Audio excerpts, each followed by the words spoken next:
Domingo 9 de enero, en estos postreros días. El título de la lección para el día de hoy.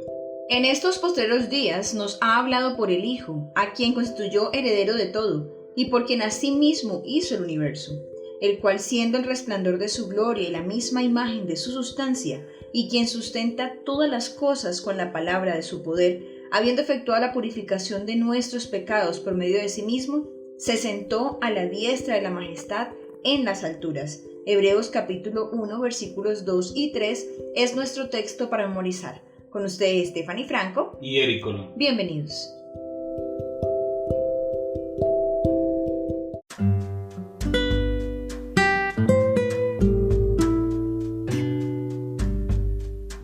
El primer párrafo de Hebreos revela que Pablo creía que estaba viviendo en los postreros días.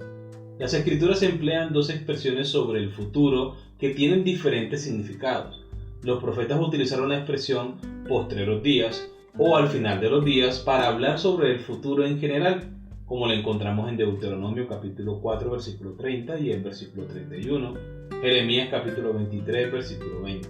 El profeta Daniel usó una segunda expresión, el tiempo del fin, para hablar más específicamente sobre los últimos días de la historia de la tierra.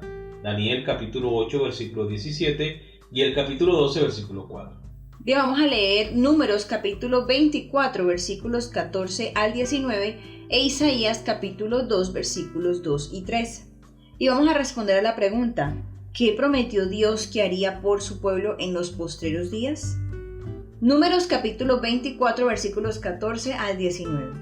He aquí yo me voy ahora a mi pueblo, por tanto, ven, te indicaré lo que este pueblo ha de hacer a tu pueblo en los postreros días.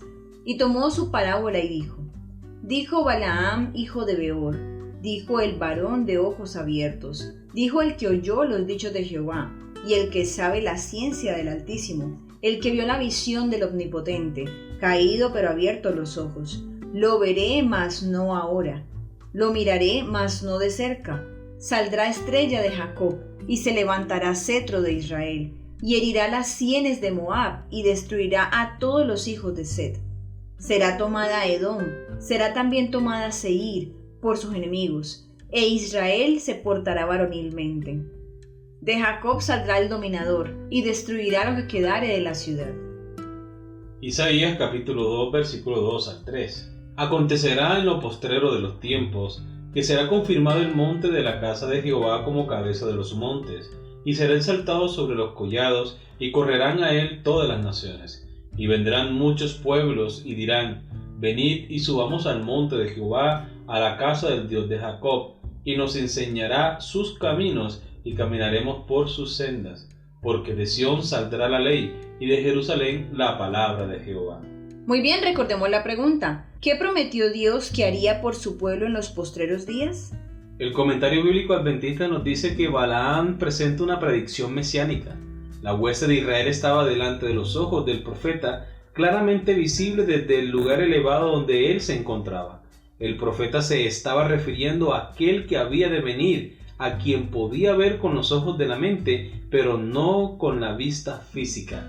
Aquí el Señor está prometiendo un libertador para Israel, un libertador que les enseñaría sus caminos y caminarían por su senda. Cristo mismo, dice la palabra de Dios, es el camino, la verdad y la vida. Él es nuestro Dios fuerte y poderoso que pelea nuestras batallas y nos llevará en victoria al reino de los cielos. Amén.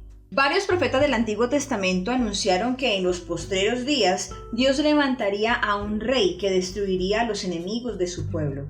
Por ejemplo, lo encontramos en Números capítulo 24, versículos 14 al 19, y que además atraería a las naciones a Israel, como lo encontramos en Isaías capítulo 2, versículos 2 y 3. Pablo dice que estas promesas se cumplieron en Jesús. Él derrotó a Satanás y atrajo a todas las naciones a sí mismo. Colosenses capítulo 2 versículo 15, Juan capítulo 12 versículo 32. En este sentido, entonces, ha comenzado el tiempo del fin, porque Jesús ha cumplido las promesas de Dios. Nuestros padres espirituales murieron en la fe, vieron y saludaron las promesas desde lejos, pero no las recibieron. Nosotros, por otro lado, hemos visto su cumplimiento en Cristo Jesús. Pensemos por un momento en las promesas de Dios y en Jesús. El Padre prometió que resucitaría a sus hijos. Primera de Tesalonicenses, capítulo 4, versículos 15 y 16. Lo maravilloso es que Él inició anticipadamente la resurrección final de sus hijos con la resurrección de Jesús. Primera de Corintios, capítulo 15, versículo 20. Mateo, capítulo 27, versículos 51 al 53. El Padre también prometió una nueva creación. Isaías 65, 17. Ha comenzado a cumplir esa promesa al crear una nueva vida espiritual en nosotros, de acuerdo con 2 de Corintios capítulo 5 versículo 17 y Gálatas capítulo 6 versículo 15. Prometió que establecería su reino final, Daniel capítulo 2 versículo 44. Él inauguró ese reino librándonos del poder de Satanás e invistiendo a Jesús como nuestro gobernante, Mateo capítulo 12 versículo 28 al 30, Lucas capítulo 10 versículo 18 al 20. Sin embargo, esto es solo el comienzo. Lo que el Padre comenzó a hacer en la primera venida de Jesús, lo completará en su segunda venida. Amén. Muy bien, hemos llegado a la pregunta final.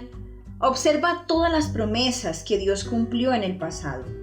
¿Cuánto debería ayudarnos esto a confiar en las promesas que aún no se han cumplido? La palabra de Dios dice que Dios no es hombre para que mienta, ni hijo de hombre para que se arrepienta.